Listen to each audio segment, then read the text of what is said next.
Now to adjust the presser foot, let's pretend this is the presser foot, this is the needle. As the needle comes down, the presser foot comes down. I want to have just a little bit of space between the presser foot and the material.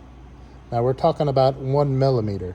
If it's too high up, what's going to happen is as the material is sewing, you'll see this start to pull up, and as the needle's coming through, it'll flap up and down, and that will give you loose stitches.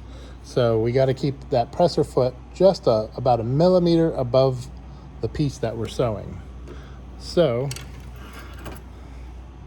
I got to take the Allen wrench,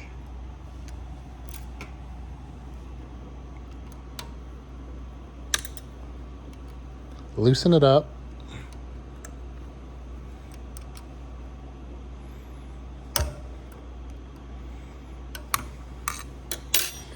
take the camera off.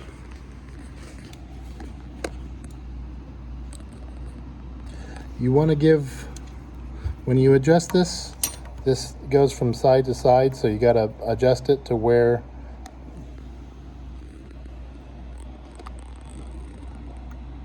it's kind of hard to focus.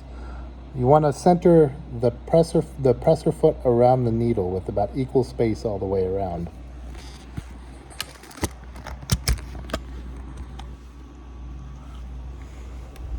So I'm going to take it, that's the presser foot all the way down. I'll lift it up maybe about 1 millimeter, and I'll center the needle around there and then get it tightened up.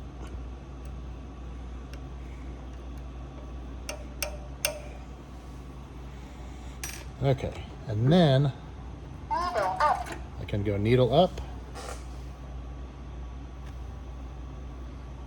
stick the thread through, make sure it's not wrapped around the needle, and then put the presser foot up. And then I can go to the start point. All right, I'm gonna go get some fresh material and then we'll get started on this.